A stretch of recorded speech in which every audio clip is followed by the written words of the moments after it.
Welcome to Tigray, Nuredin. Thank you for having me, Tigray. I'm glad to be here.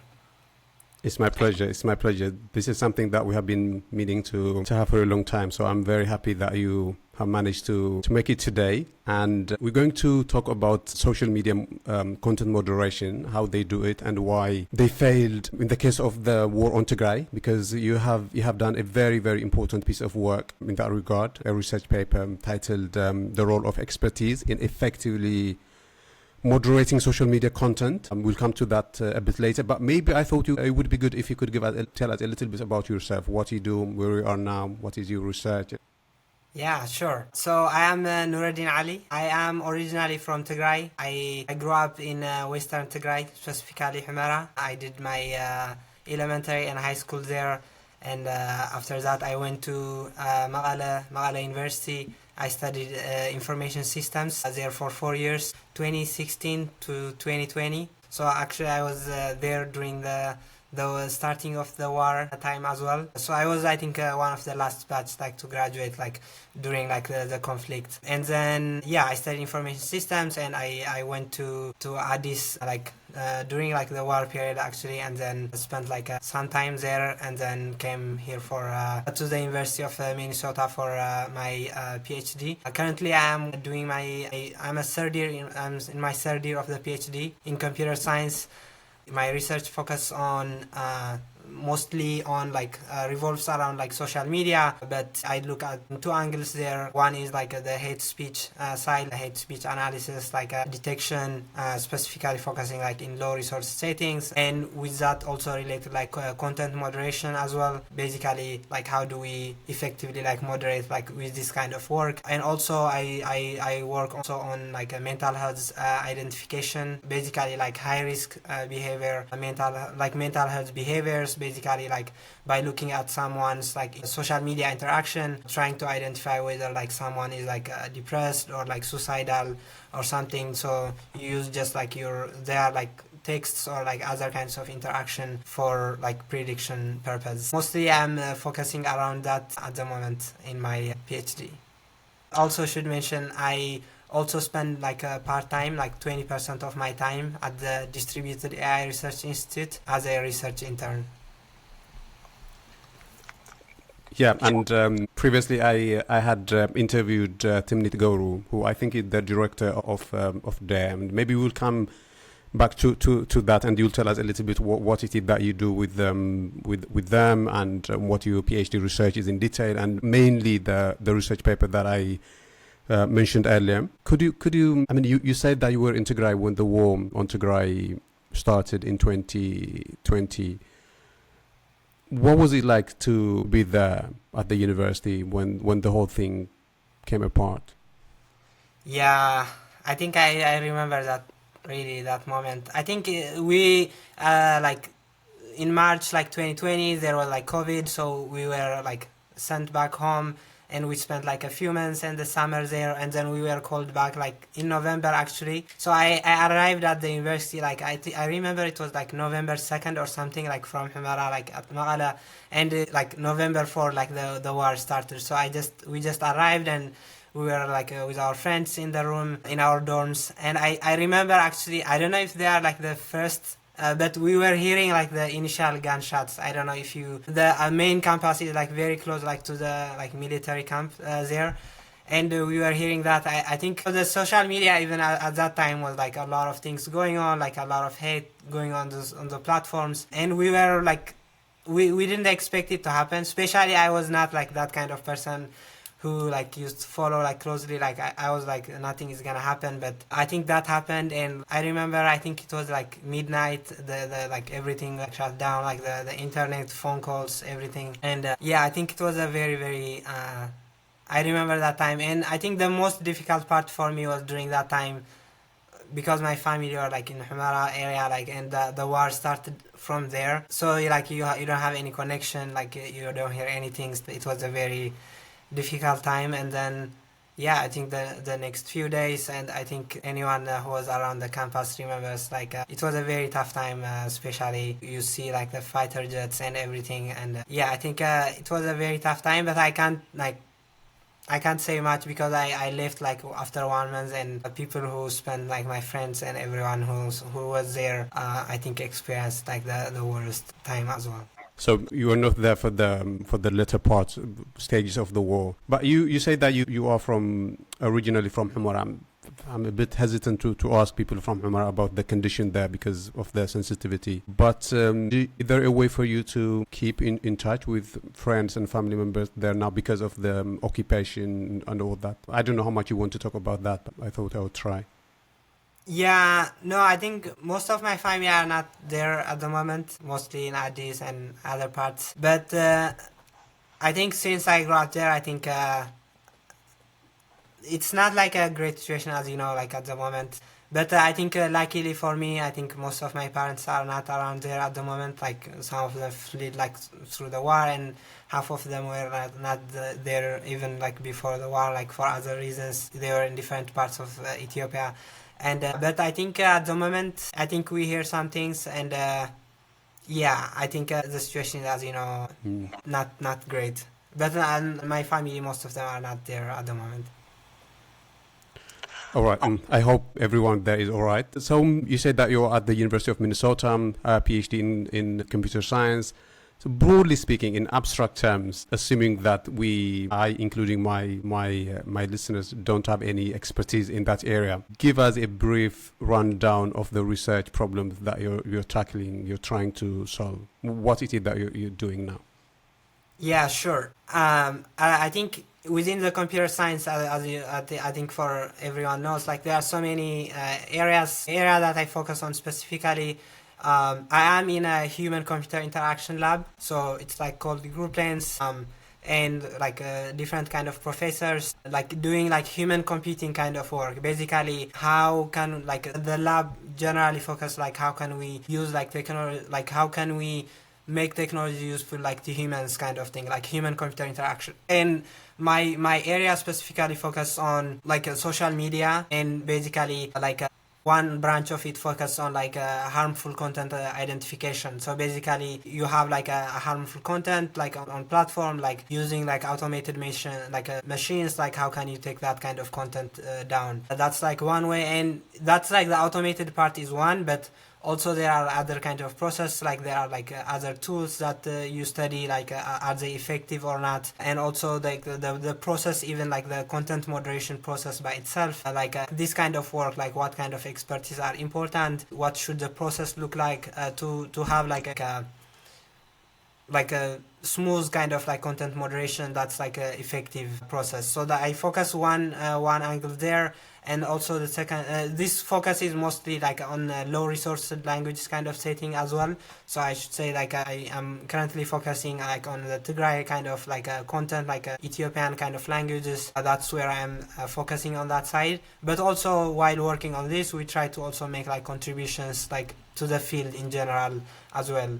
Because I think if we improve content moderation, in like in the Ethiopian context, that means like the process can also be applied to other parts of the world as well. That's like one part. And also I have done some work on like mental health behavior identification. That kind of work is basically like, especially that is more useful like I think in the Western kind of context. For example, in the US, like people use like a lot of social media to discuss about their mental health stuff, and there are like different kind of work that use like machine learning or something, like you try to predict like by looking at their previous interaction, whether like someone is like depressed or not, or like whether they will be like suicidal or something. So I also spend like some time working on that kind of work. Yeah, and my research in general focus, I am mostly interested in those kind of areas at the moment. One term that I encountered a lot in your research papers is low resource languages. What does that mean? Yeah, so low resource languages mean we are talking about like web specifically. I think there was a term that like one of like our friends like Helena, like they wrote a paper about that. Basically, it's like a low web resource language. Like the language is like low resource in the internet. It's not like in general, but only in the internet digitally. So that means there is no like enough kind of content on the internet to try to train like machine learning models or other kind of to do automated stuff. For example, Tigrinya is like very simply like a very like low resource language, because I think even I think in Wikipedia or like anywhere in the internet you see there is very low like amount of content written in that language like digitally. And I think so that's like what low resource like web languages mean. And and compared on the other side, if you see English or like Mandarin or like French or Arabic, like they may be like a medium. So that's like the how that term is used in my context. So broadly, because artificial intelligence largely is based on data corpus available on the internet, and because there is no such, or at least as much data Yes, in relation to Tigrinya, it makes it to that extent more difficult to do AI related work on absolutely. Tigrinya and other low resource languages. Yeah. Interesting. So, yeah, basically, I think C, for example, like anything that machine learning by itself is like you learn like from data, from the existing data, and there are like different kinds of techniques inside. But even having like not labeled data, like for example for hate speech, like you have to label the data, right? Like this is not hate speech, this is hate speech, something like that. But that's like one form of data. But even in general, having like the texts out there, like even like there are techniques that are called like unsupervised like machine learning. Like basically you just have the text and you can use that like for many things. I think that even the current like large language models stuff, they are like trained on like a lot of data, and then that's like basically the main resource. That's why it's very important, and to do any kind of research, I think it's very crucial to have the data from the beginning. Yeah. Well, maybe we will explore that in some detail in relation to the paper that I mentioned in my introduction, the paper of which you are the main author. The paper is titled The Role of Expertise in Effectively Moderating Social Media Content generally, and you take the case of the war on Tigray and how the Ethiopian government used the Ethiopian government academically, but I would have said the Ethiopian regime, but that's a different matter, how the Ethiopian regime used or weaponized social media to cause all sorts of damages against Tigrayans. And I think the one case that a lot of people would remember is the case of the Tigrayan professor in Bahar Dar who was murdered by people who followed through on other people making a call for him to be murdered simply because he was a Tigrayan. But the general point here is that social media was weaponized against Tigrayans, be that Twitter or Facebook, although mainly you focus on Twitter in your research. But give us a brief summary of what the research is. Yeah, so I think before going into the research, as you say, like to give like the social media context in general, even like related to the war, I think social media was being used as a battleground like during like, the war. Even I think before, especially also like during the war. And I think that's like a very, and I think that was like the VOA like reporters who like claim it that way, like at the battleground. And I think everyone who was like in the diaspora even knows like how like very important like social media was. And that's like I think during like a conflict, for example, there are like two main ways, right? Like one is like the state media or like the mainstream, and then you have like the social media, which is a very crucial tool, right? I think for the case of like state media, like it's controlled by the government, especially if we go to Ethiopia. And that's like basically I think that there is even a book that's called like Manufacturing Consent. I think it was like 1988 or something. Basically they say you like that was by Noam Chomsky, right? If I'm not mistaken. I think so. Could be wrong. All right.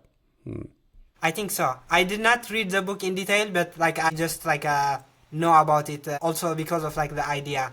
And basically that is you like manufacture consent. Like I think this is like this process. What I'm talking is like from Zacharias Del Alam, who is also like a journalist who is also was in our paper. Basically, like initially, like you ferment hate. Like you have like different kinds of hate like coming out like from like on different like things.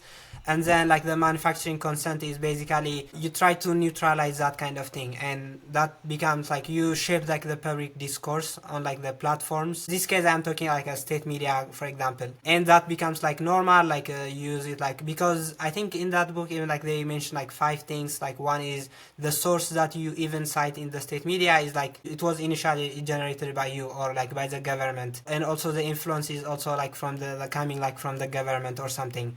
But going like to the social media perspective, which we really focus in our work and which we are really interested in, and I think it was a very important tool as well, was I think you have like huge like basically I think in Ethiopia I think like Facebook for example is like a very important tool. I think even though like around like 10% of like the population use it, it's like a very like a crucial thing. And during that time I think there were like different kind of like strategies, like processes that were happening, like even in the diaspora kind of thing, like that how social media was being used. I think there is this report like dueling hate in, I think, let me dueling information campaigns, the war over the narrative in Tigray. I think it was like by Claire Wilmont and her colleagues, that it was like in 2020 I believe, and they outline how like social media was like really crucial, and like they outline like different like 5 strategies that were being used at that time. Yeah, and that's like how we were also like interested to get into this like work. That was like one of the motivation. Okay, like this social media was very crucial. And then like people lost their lives, like for example Mara Gamara, and then that's how that was the motivation for our work to get into, before we get into the details of our work. Yeah. So the Ethiopian regime used social media to manufacture consent, to dehumanize Tigrayans, and these, despite the different social media like Twitter and Facebook's best efforts is to moderate content, right? And one of the main point you make in the paper is that the way they did moderation didn't work for very, very fundamental structural problems that you study in the research. How were they doing moderation? And maybe later we will come to why it failed. But now give us a rundown of how the moderation was done. Yeah, so the moderation process, basically how that works is, I think I should first maybe explain like the content moderation concept like from the beginning. So content moderation is basically the process of like moderating like content, like filtering some like it can be like harmful like to some audience, so that like the platforms like would like benefit like by removing that. They benefit themselves initially, and then they also benefit like the society, right? Like you are taking down harmful content. So that's like the content moderation like idea, and platforms like do that like for different kinds of like scenarios. For example, so the process, for example, in during the war that was happening was, I think this is like I'm talking like from our like findings as well, like we spoke like with different kind of like around like 15 content moderators. So at a higher level what they were doing was, so you have like content moderators that are hired like by the platforms, and then I think the platforms also like outsource like their moderation process like to different companies, because they are like huge, and I think they may have like different reasons why they don't want to do that by themselves, so they outsource it to a different people, and then so that company hires like moderators, and then you have like content that need to be moderated. Like for example, something is like reported like many times, or like they have like maybe AI systems that like flags, okay, this may be something like 90% this is hateful or something. So the moderators, they see some kind of like, they have like tickets where they come up like, okay, this need you have to read this maybe, and then the moderators like read it, and then they can like label it like different things. For example, something is like this needs to be escalated like to a higher like management level, or like this needs to be removed, or this is like normal, like it can stay. And so that they label it like this kind of like labels. And then if they disagree, for example, and one post is for example labeled like by different people, there may be like 3 Tigrayans for example, or like different people, and then we 3 of us label it, and then if we disagree, like if I label it differently, you label it differently, and someone else labels differently, there will be like a discussion or something that happens. Okay, sorry. So that needs to be like discussed or something, whether they reach an agreement or not. So this is like overall, and then I think we may get into it like maybe later, like differently. There are like different like details, like what if the three of us don't agree. That needs to be like someone else, like a higher level person needs to look at it, like they call it like a quality analyst or like market specialist. So that depends also who is this person, like where are they from, that kind of like details matter. So like a post is like labeled this way, and this is like from like during the war as well, and how they fail is like there are like different reasons like why they failed to not properly moderate this kind of content.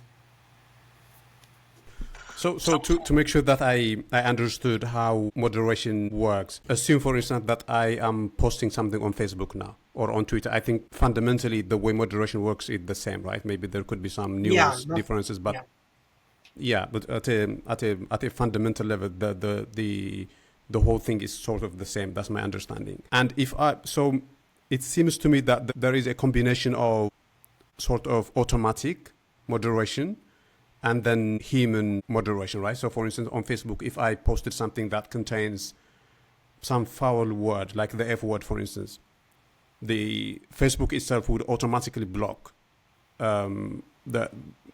block me from posting it. It will warn me. But if I succeeded in posting, then for my post to be moderated, it would have to be reported by somebody somewhere, right? Or is every post moderated? How does that work? Somebody has to have reported it for it to be a candidate for moderation.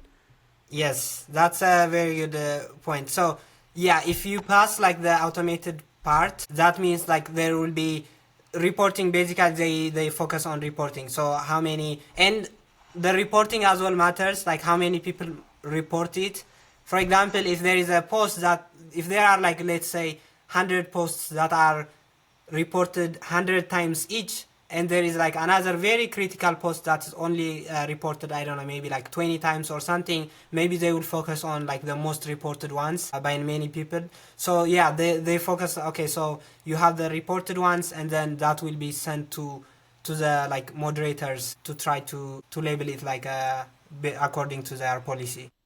So the number of people who has reported is an important parameter in deciding the priority that the post gets in terms of moderation, right?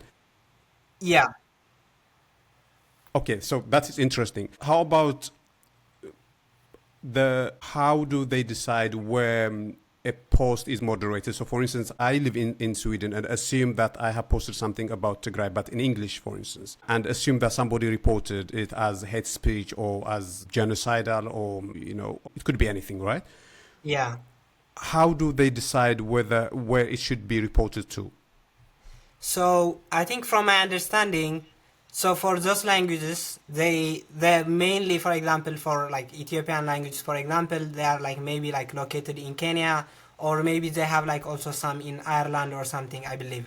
So basically, and when they hire you, they are hired by their languages. For example, okay, let's say they have like 5 or 10 who speak Tigrinya, and wife like, I don't know, 20 or something who speak Amharic, Oromic, or Oromina or something. So if you get reported, and I think I'm guessing like they must have like a language like detector or something, and then if that language is in like Amharic or Tigrinya, and they forward it to that kind of ticket. For example, maybe they don't have moderators of like Tigrinya in Europe, for example. Maybe they mainly focus on their own languages, so yours will be forwarded probably to like the Kenyan moderators who is like a Tigrayan who is there, and then who can try to label it accordingly. So that's, I believe, that how they may moderate it. I think I'm not quite sure, but from like our like understanding, I think that's maybe how it goes. Like the sure thing is, if your language is like in Tigrinya, like a Tigran, like the Tigrinya speaking moderator should look at it probably, because the other speaking. But for English, they can label it, I guess, like for example, a content like about something in Europe, maybe if it's in English, maybe labeled by someone, maybe like, I don't know, in other parts of the world, if they know like the language a little bit.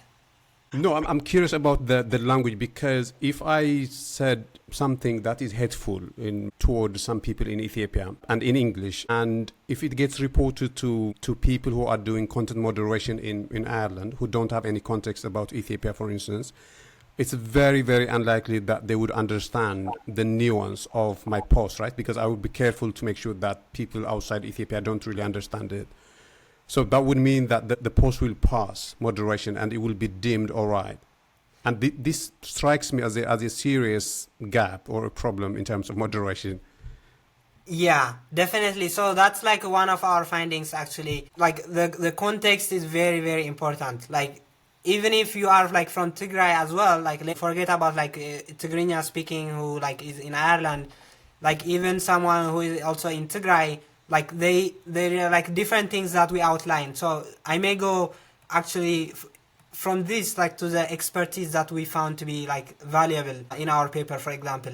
And one of them is like familiarity with specific networks, for example. Like you have to know the platform, even more than like the overall context. Like you have to know like the platform, right? Like if you are a Twitter user, you may not probably the best moderator like for Facebook. Like the different kind of like language, like different kind of words are being used, different kind of network is like different kind of community in Facebook, right? So that's like one important thing. And the cultural context as well, as you said, is very, very important. For example, like let's say the term Weyane, for example, like so if like it can be used like differently, right? For example, like Eritreans may use it to say like Weyane is like very like every Weyane means TPLF simply, like. So if you use that and use like a hate speech something, and if it's like a political party, the platforms may say, well, we don't protect like political parties that much. So like, but I think inherently, I think in my understanding, like it's not like a TPLF, like you can be Weyane and may not be like a TPLF or something. It may be like confusing, like being used like interchangeably. So these kind of contexts are very like important. So that's why even not only like if someone is like in Ireland only, but like you have to understand like the nuances of like that are happening on the ground, and you have to be like up to date like of like the things like how the language changes in order to moderate like effectively. For example, these are like I think we identified about like 8 or something. Those are like one of like the 2 examples for effective moderation. Maybe we're getting too bogged down in slightly irrelevant detail, but one problem that was happening in the case of Tigray was officials in Ethiopia or in Eritrea would use a language that would allow them to claim what they call plausible deniability. So, for instance, Abiy Ahmed could say, what would one of the words he used, scoundrels or de hyenas and all that, right? And different people would interpret it to mean different things. Some people would interpret it to mean all Tigrayans, and they would act accordingly. Other people might construe it to mean only the TPLF, and a lot of other people might construe it to mean a lot of other things. But Abiy Ahmed can always say that he could always deny that he was referring to Tigrayans in general. He was only referring to the TPLF. So the mere use of a language that is vague and that could mean different things to different people allows him to say something that applies to everybody to do different things. I don't think you discuss that sort of problem in the paper, but maybe you do. We'll come to that. But let's go back to, because I want my viewers and I to really understand how moderation works. Let's for now sort of cut out the language problem and assume that I'm posting something in Amharic, for instance, and it has been reported, and presumably the post will be sent to people who are doing moderation in Kenya, right? Yeah. Now, take us through the process that they follow, as it is done, or as it was done during the Tigray war, and we'll come to why that didn't work. How would they go about it? Yes. So the post is reported, and then let's say everything it passed, and the moderator is able to see it. So the moderators, like, they are sitting in a computer and they have like a lot of like tickets. They call them tickets, like let's say posts coming, right? And then, for example, like Takhlai posted this, read it, and then for example, they may highlight, like if it's a long post and then there are like some keywords, right? Let's say, and then you said, I don't know, like maybe some very like hateful word, and then they may highlight that part of word if your text is long, especially for Facebook, and then the moderator will read and see, oh, I think this post is like they have also a policy that I think to briefly mention that, like the moderators, when they get in, they are trained like for 3 weeks. Okay, this is the policy. Like you have to, if a post is like this, you have to label it like this kind of thing. And we will come to the problems, but I'm telling you like the current process. So that's like a process. They are trained. They know the policy. Okay, so based according to this, this post is like, let's say, abuse, for example. And then if they label it as abuse, and then it may, and there are other people also labeling it, right? Like my colleagues are like labeling the same thing. If we, for example, all of us say this is hateful, it may be automatically like removed, like because we are the final like people, it may be removed. And then you may get like a notification, something like you broke the law or something, like the policy. Oh, and then secondly, if like I label it something and the other like one person, or like if there is a disagreement like among different people, so let's say 3 people labeled it as like neutral and 3 people labeled it like as hateful, that should be taken down. Well, that's like a half-half, right?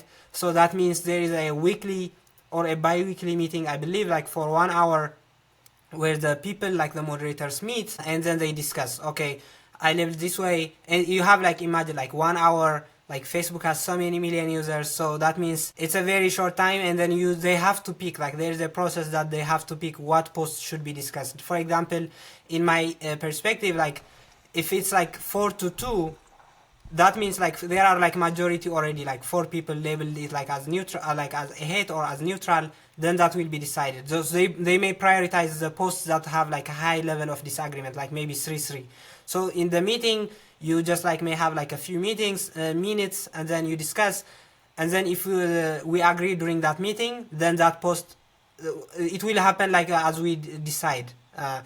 However, if we don't agree even in that meeting, there will be like a quality analyst, like one higher level. Basically, those are people who make sure like the quality or something. So they also are in the meeting during that time, and if they also like they have like a higher say. And if I'm a quality analyst and say actually this should be removed, and that may be the decision. If like there is like a really like a huge like a disagreement, like a big problem, they may go to the like a market specialist. There is another person above them, and I think from our interviews what we learned is like those people are usually in Ireland. The other ones are like most probably like in Kenya or something, and then they will have maybe a call, like the quality analyst will have a call, what should we do about this, and the market specialist will say, they have the final say, actually this should stay, it's normal. So this is like the process that follows when a post is like removed or continued like to be in the platform. So assume that there is a post that has been reported and the post is calling for the murder of somebody, and assume that there is a disagreement among the team of moderators, and from what I understand, it could take days to resolve the agreement. Yeah. What happens to the post until the disagreement is resolved? Does the post stay up, or is it suspended in the meantime? It stays up. It stays up. That's the problem. Like, so by the time it is resolved, the damage might have been already done.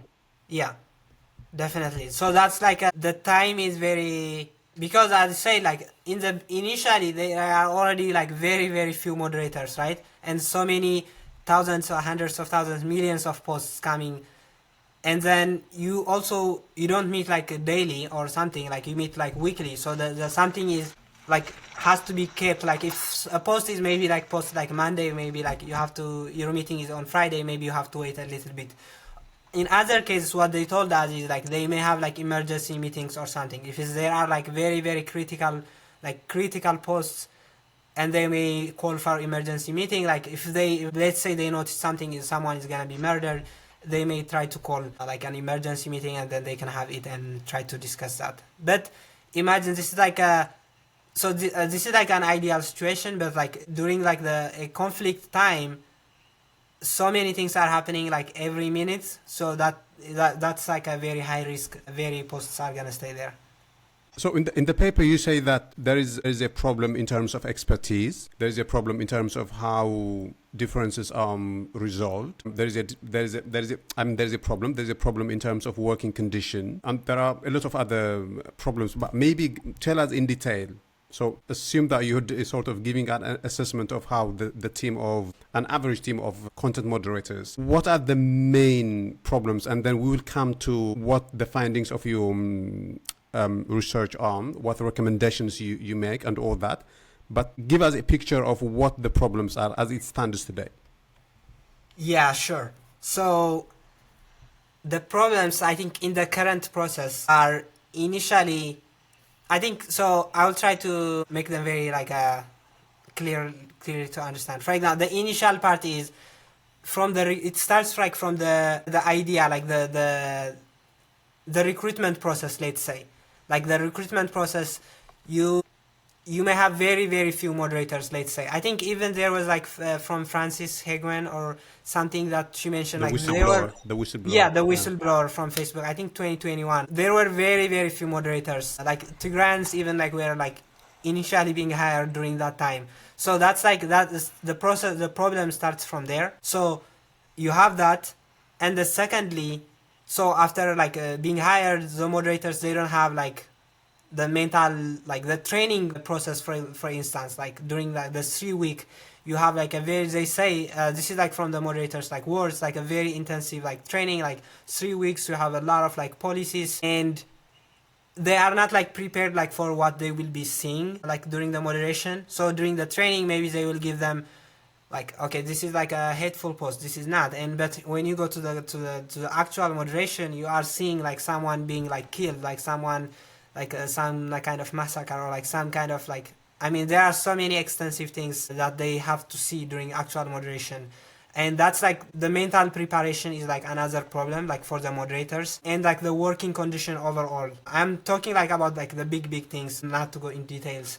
So the process as well, like let's say you have a Tigrayan team, and if they are like market specialist is like from Ethiopia or like something, well, that means at the end of the day, your final say is gonna be like from someone who is like from your. I think if in case of Ethiopia, for example, like there are like disagreements between like ethnic groups or something, right? So you must make sure like the process, like the final say, the person who has the final say is like, you have to understand basically the ethnic groups, like different groups. So that's like there is a problem. I think eventually they solved this problem. I believe like they separated like the Tigrayan group from like the Amhara or other groups. So those are like some of like the big problems. And I have to add also like the automated like failure like process. I think we were saying initially there is no like automated like or something that will detect like a Tigrinya or like Amharic at the moment. And if they have, like, it will be like a very broken system simply because you have to invest a lot. Like it's a very like they have to work on it a lot. I think even there was a report, I believe, like from around like the war where they had like a very they only started training around that time, even like for Amharic or something. So those are like some of like the very big visible problems at the current working like moderation process. So if we just take one problem at a time in terms of how you say moderation should be done, what research has told you, one big issue seems to me to be how disagreements are resolved now and why they don't work and how they should actually be resolved if moderation is to work. Tell us in detail about that. How should disagreements be resolved? Yeah, so that's like one big contribution of like our work, for example. So basically in our study, like we had to do our own moderation as well in order to understand like what should be the effective process. And we also interviewed like moderators, right? So in order like to resolve disagreements, one, you have to not like you have to have like open like a kind of discussion with your like, other like people, and disagreement should not be something that's like discouraged. it should be like something that's like open. And I did not mention it like in the problem, but the current problem is like if you disagree, there are a lot of like consequences as well. Like if you disagree a lot, like your salary is gonna be like cut or something, and you may be fired like you because you are like disagreeing so much, and moderators don't want to do that or something, right? Because I mean they want to also work on that job. So that's like in order like the disagreement to be resolved, like first you have to encourage like maybe like disagreements. Okay, that's like a normal thing, like that's not something that should be discouraged. That's like the initial thing. And then during a meeting, like you have the discussion, you hear like everyone's opinion, and basically try to reach a decision based on that. And because and some posts we have to like assume if everyone doesn't like agree, like everyone doesn't agree, the processes that are there are also like, okay, you may have like another like superior or like another superior that needs to be discussed. But something that we not encourage is like in our work, if there is a moderator that doesn't agree, the market specialist, like one person, should not have like the final say like at the end of the day. Maybe they can discuss and like, okay, let's do then, like let's try to hear like everyone's opinion, and like this is like a also like everywhere like how it works, like okay, you discuss and then you try to reach a decision. So that's like how we try to that the disagreements to be resolved, that we say in our work. And you have to have like those discussions, like enough time for the moderators like to raise their like opinions as well. So that's like the process that we try to we found to be important in our work. Well, you make the point in the paper that if moderators are allowed to have a discussion and deliberation on a given post that has been reported, and sometimes they would start with a huge difference in terms of how to annotate or label it, but after deliberation and discussion, they tend to agree on the nature of the post, right? That was one of the conclusions. Yeah, thank you for findings. Yeah, thank you for raising that. So initially, I think we had like 5 rounds, like for example, with the different experts that we worked. So the disagreement starts like around like 71%, like complete like disagreement. So that means like out of 100, you are disagreeing on 100 posts, basically. So that is, and that like through like discussions. So like after one round, they discuss, after second round, they discuss. And in the final round, they had reduced like to about like 40%, I believe. So that is like you have reduced like around like 30% of like disagreement. Like that means basically when you discuss like something that I didn't know initially, I was labeling like I didn't have the context, like maybe you were telling me like in the second round. So you are like sharing like information, you are trying to have like some context that I may not have, like you may have. That reduces like the level of like disagreement like to up to 40 posts. So that's like one thing. But one thing that I've also to add is like that even our work and even many other works that already found is you can't like remove like disagreement overall. Like even people who are very experts, like journalists, activists or something, they will disagree on something. This is like a very hard like moderation is not like an easy process or something. So you're gonna have like disagreements, and the discussions, that's why they are important. Like maybe we stopped like at the 5th round, maybe like if we went to the 10th round, maybe like they may have reduced like the level of disagreement a little bit, but that's something that you cannot like remove overall.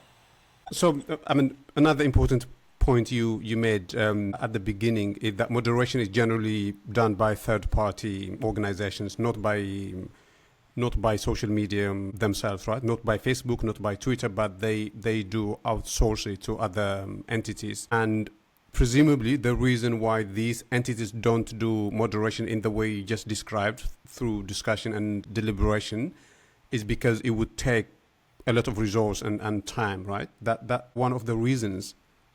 Yeah, so basically, as you say, like they outsource it like to a third like party company, right? So it's called like business process outsourcing companies. So I think they do that, from my understanding. I think from some of literary like research work as well, like not ours, maybe like others as well.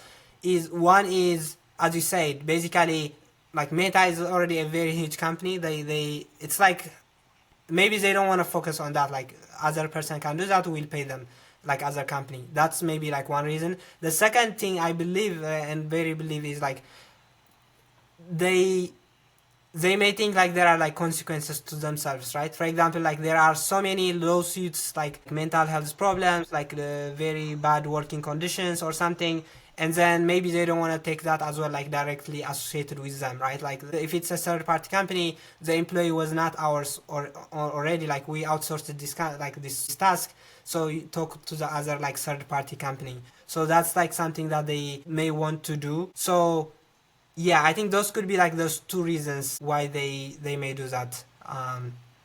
And a related point, you say in the paper that the qualifications that these third-party moderators look for in a candidate is linguistic ability and some surface level Superficial, yeah, cultural awareness. superficial awareness of maybe politics. I mean, one of the questions they ask actually is a bit, they ask whether or not they know the prime minister of the country or something Or like that, state and or if something. you pass that you are good enough, right?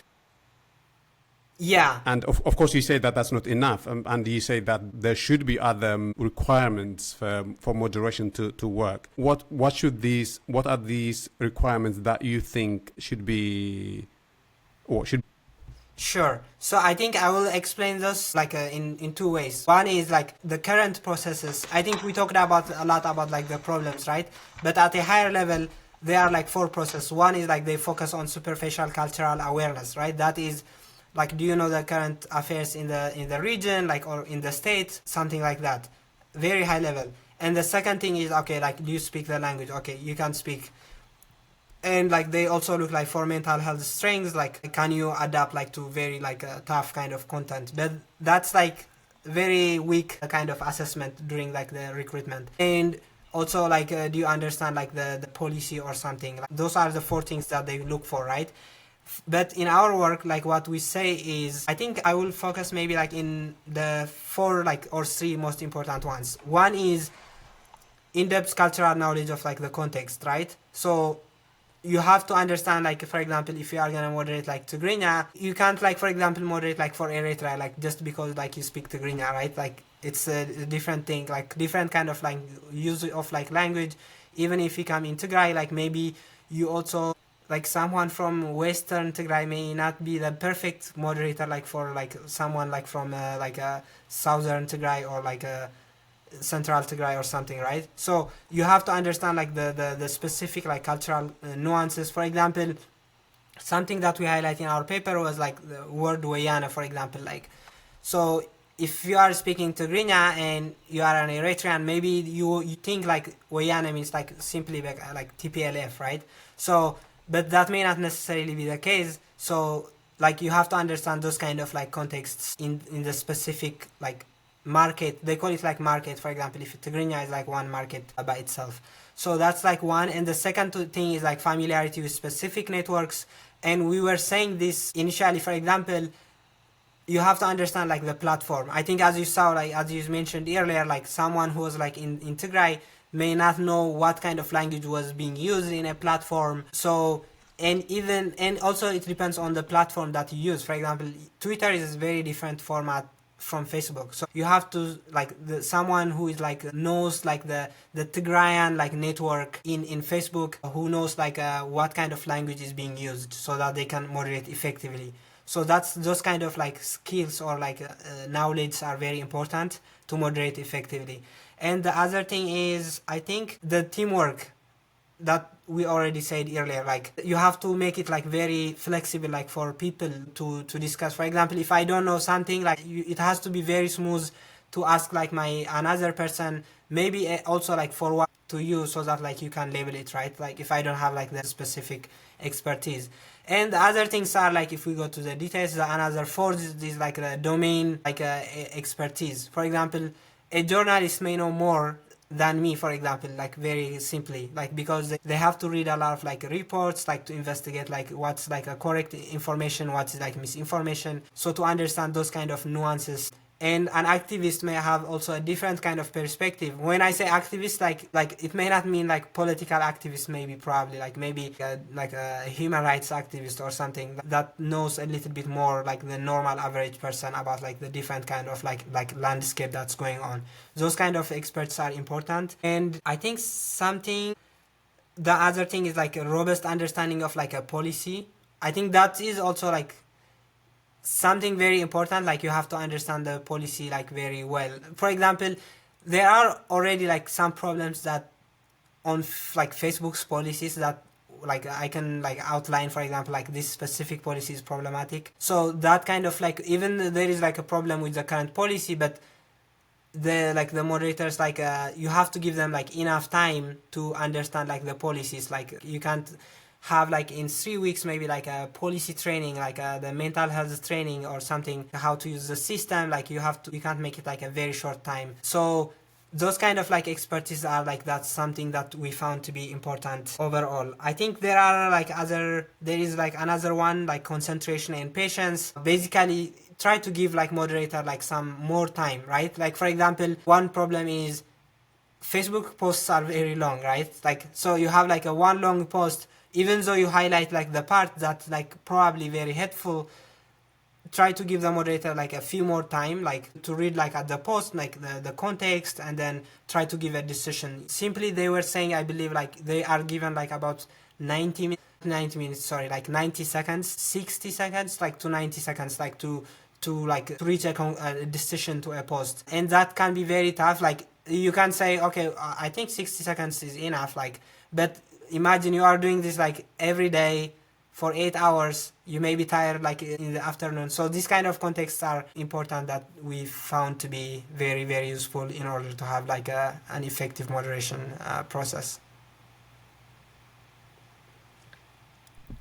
So all these solutions or recommendations that your research makes and you're making now would require a significant reform in the way that moderation is done today, right? And is it reasonable to conclude that one of the reasons why social media platforms might be less inclined to adopt these recommendations might be they would go against their business model?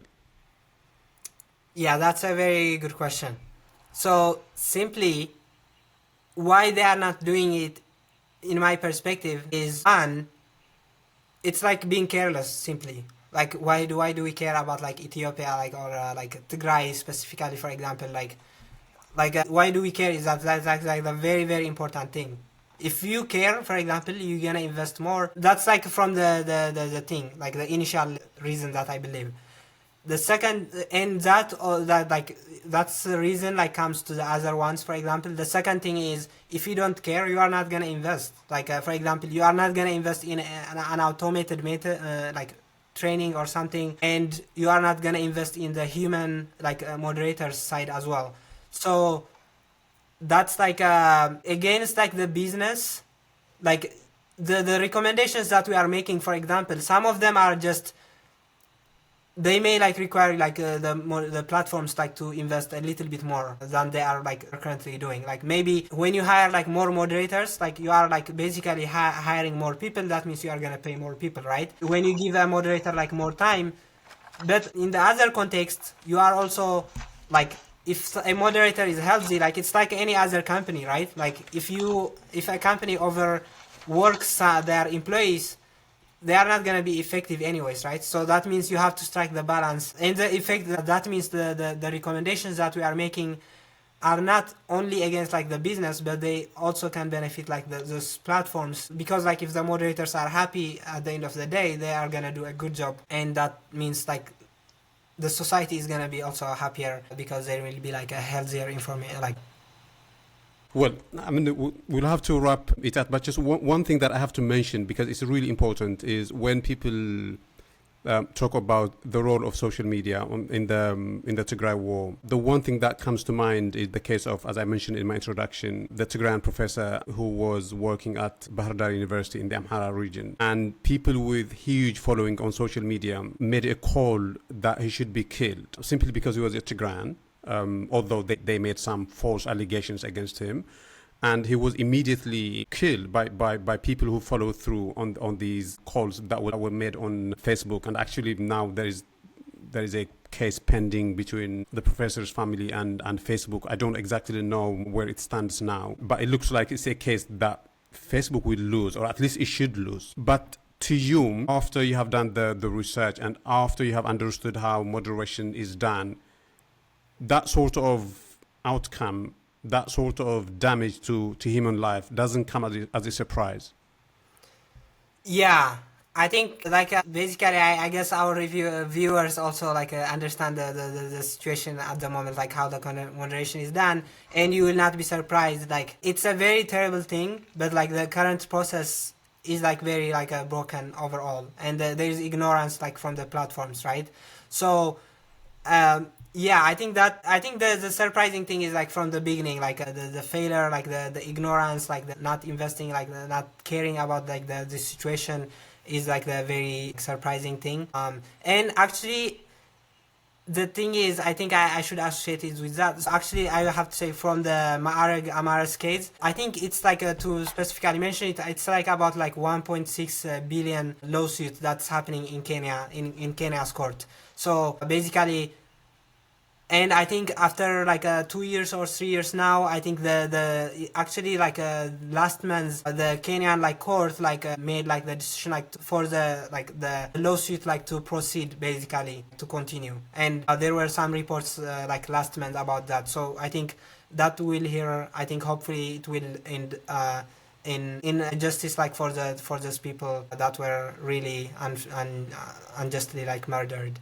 But I think with that, like I have to add is, it's not surprising somehow, because this failure, we also mentioned it in our paper, in 2016, 2017, there was like the Myanmar, like the Rohingya genocide. I don't know if you like know it. Basically, social media was like a very, very critical tool at that time as well. It's like a very, very known thing.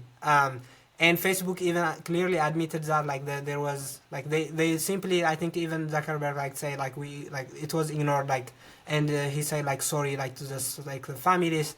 And I think so. And even in Myanmar, like Facebook is like used like as a news or something, like as an internet. So that failure was there 2016, 2017, and we are talking 2020 to 2022 now in the Tigrayan case.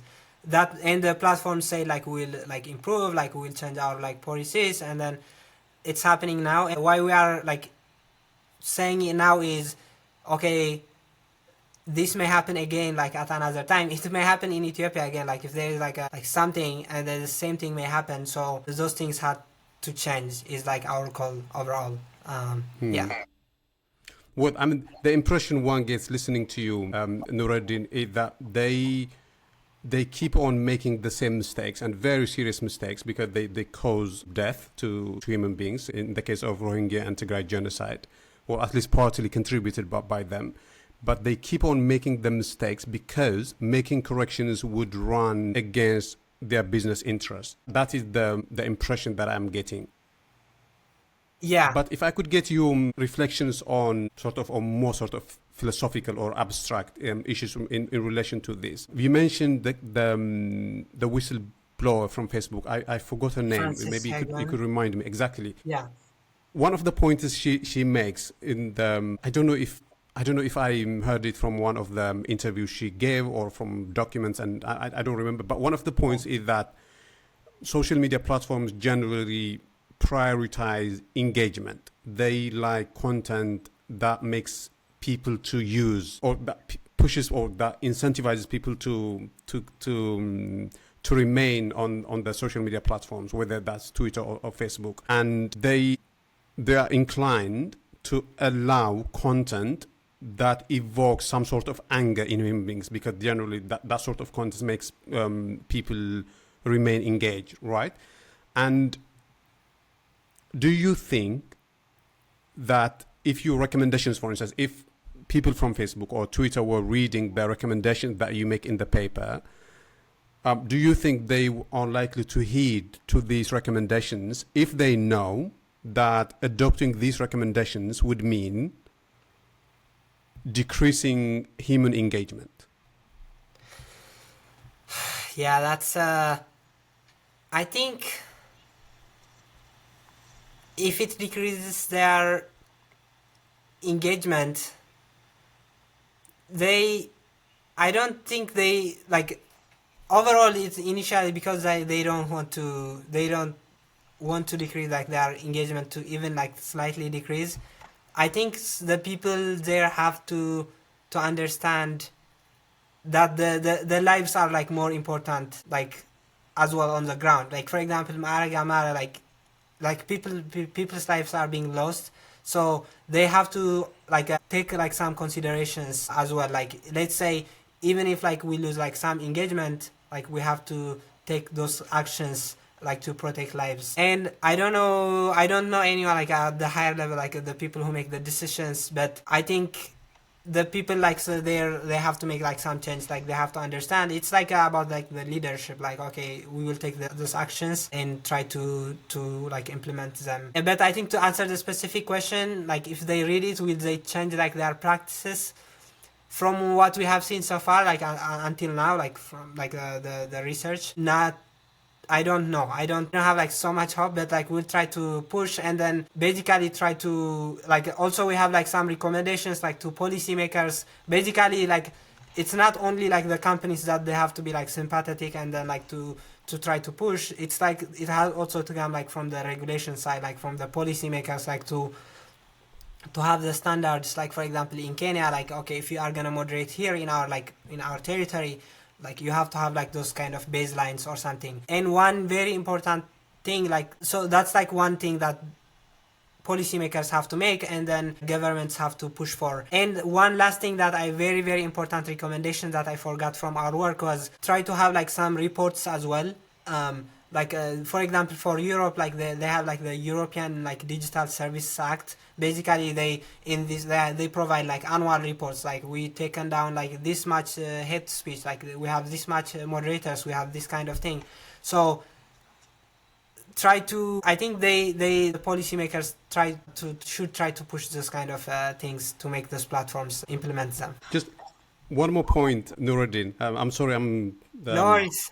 Yeah. All right. Thank you. One interesting point that you mentioned in the paper, sort of in passing, is that the reason why this is a very important problem, the way moderation is done, and the reason why doing it in the right way is paramount, is because it's also being used to train AI models. And the way it's being done now will pass on to how artificial intelligence will do moderation, and it would, in that way, it would sort of become permanent, right?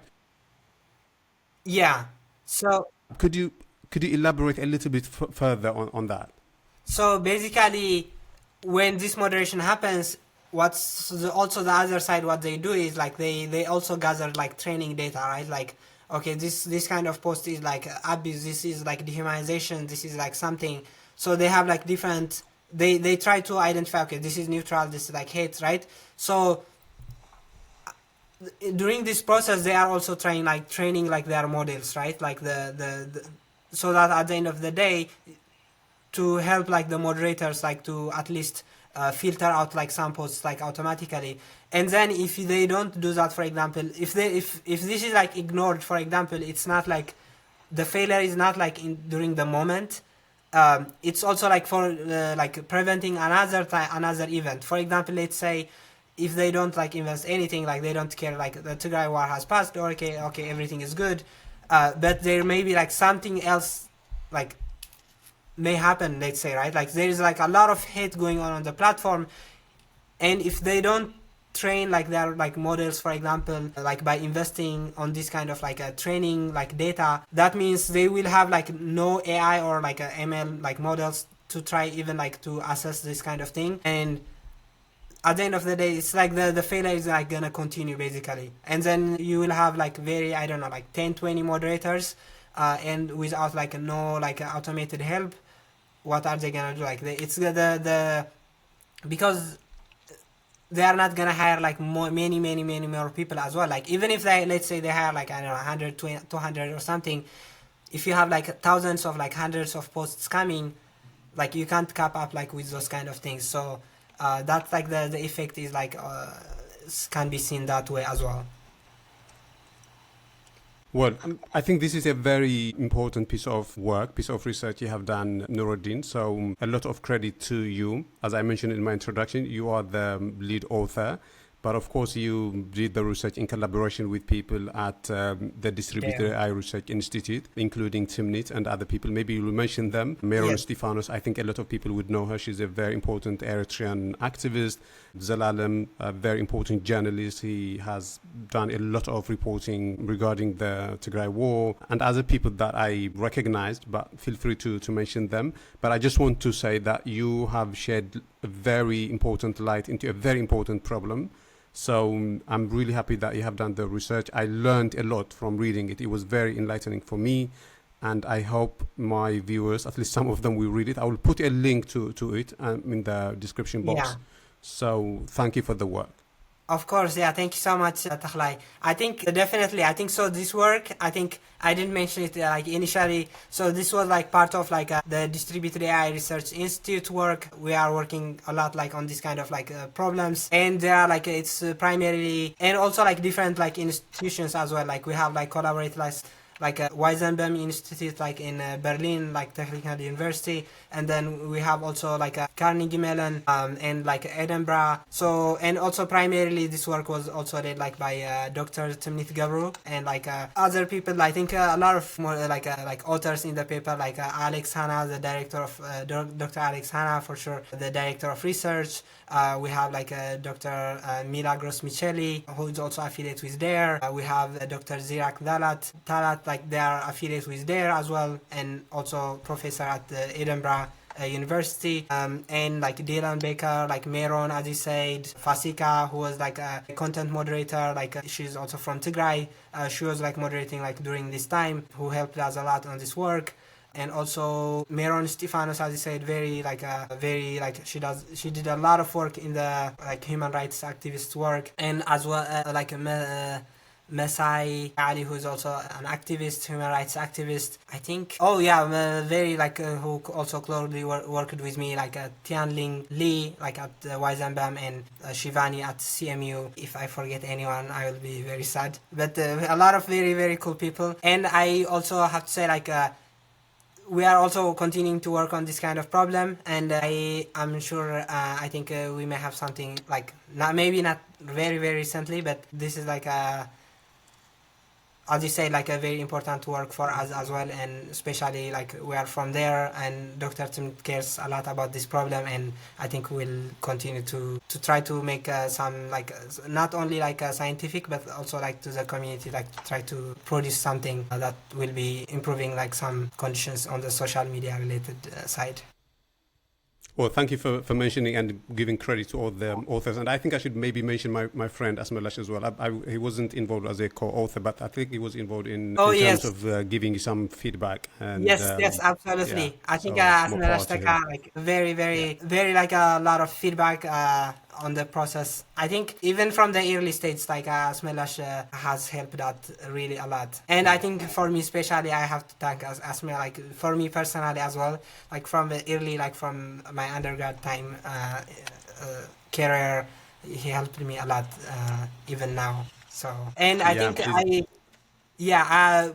with that I have also to add, like maybe when you share like the link like with the review like viewers, like there is also like a link like that we did on the like a video, like a 10-minute, like a 9-minute video that I've watched it.